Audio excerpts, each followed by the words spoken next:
So ayun na nga mga karab, good day sa inyo lahat, and today is another day na naman po tayo dito sa Roblox. So kung makita niyo nga mga par is nagbabalik po tayo dito sa atin Blacksprout, and ang level na po natin is level 50. Ayan kung mapapansin nyo. And i-add lang muna natin yung ating stats dito sa melee, ayan, para malakas po tayo. And sa ngayon nga po is magpapatuloy po tayo sa ating quest para po tumaas yung ating level. Okay, pero bago yun mga par is pupunta po muna tayo dito sa lugar na to or dito sa jungle. Kasi nga po is mag-rule lang po tayo ng fruit, okay? So sana po makuha po tayo ng flame or di naman kaya is light para po sa ating quest, okay? So magagamit po natin yun para po mapabilis yung ating quest. Okay?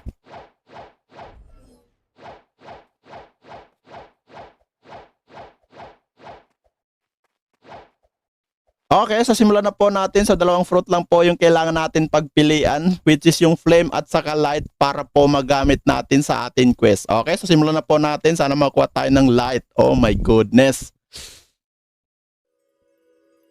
Aray ko po, kulang po tayo ng pera mga pa. Papatay lang po tayo dito.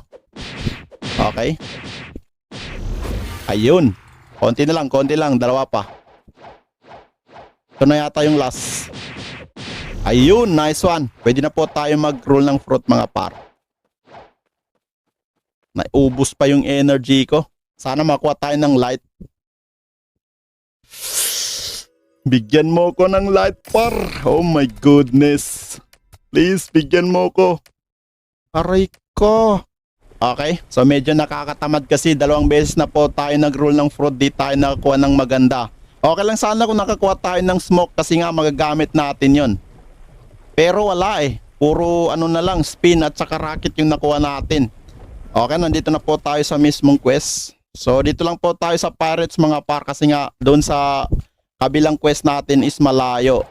So dito lang po tayo. Okay. Kailangan po natin ipunin yan para isang skill na lang mga pre. Okay. Yun oh. Yun oh. Sabay-sabay pa sila. So ganito lang po mag-quest mga par. Kung wala po kayong kung wala po kayong fruit, ang gagawin niyo lang po is i-micro niyo lang po yung mga NPC dito. Ayan oh, ang dami natin nakuha. Putik na yan. Ang sakit par.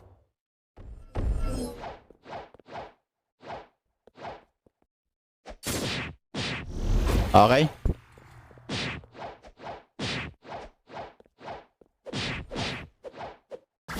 Ganun lang po mag-quest mga pre kung wala po kayong fruit.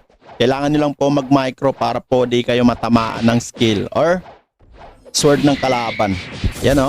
So mabilis lang yan. Ayan o. Kita nyo ba? Ganun po yung gagawin nyo para mamatay kayo. Okay mga par, so isang NPC lang po yung kailangan natin para mag-complete yung ating quest. And makalipat na rin po tayo ng iba pang island. Okay?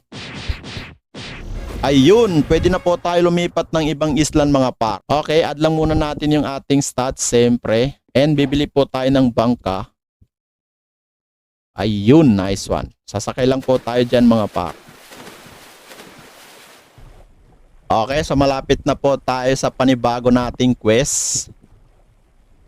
Iyon no. Ayun, nandito na po tayo mga kaibigan. Kailangan na po natin mag-quest para mabilis po tayo makapagpa-level. So ito po yung unang quest natin, which is yung bandit siyempre. Okay. Kailangan lang natin silang ipunin para ma-one hit tayo. Ay, madali natin silang mapatay. Yun oh. Yun, aray ko po, ang sakit nila. Wala kasi tayong fruit mga par, kaya medyo mahirap to. Aray ko, sakit. Ayun. Wait lang, meron lang tayo nakalimutan. Pupunta po tayo doon sa ice area para po bumili ng aura. So malalaman nyo po kung para saan yun. Ayan, malapit na po tayo. So dito po tayo galing kanina and papunta po tayo dito sa ice. Okay? So dyan po tayo bibili ng aura. Okay? Wait lang, saan na yun? Dito yata. Yun. Papasok lang po tayo dito sa butas na to. Kasi dito po yung nagbebenta ng aura mga par. Yan o. So kailangan natin ng air jam siyempre para meron tayong air jam. And yung aura. Okay, 25. Okay, so ito po yung binili natin mga par. Ayan. Kung makikita nyo nga po is meron na po tayong air jam. So sa mga hindi nakakalam mga par, kailangan po natin palagi gamitin yung ating aura para po kumalat sa ating katawan at magiging masakit po yung ating damage, okay? So tuloy lang po tayo sa pagpapalevel, siyempre. Kailangan natin makapagpalevel. Aray ko, ang sakit talaga ng mga bot na to or NPC na to. Okay mga par, so isang NPC lang po yung kailangan natin at level 70 na po tayo. Ayun, nice one. Level 70 na nga po tayo mga kaibigan. Okay, so add lang muna natin yung ating stats siyempre. Ayun.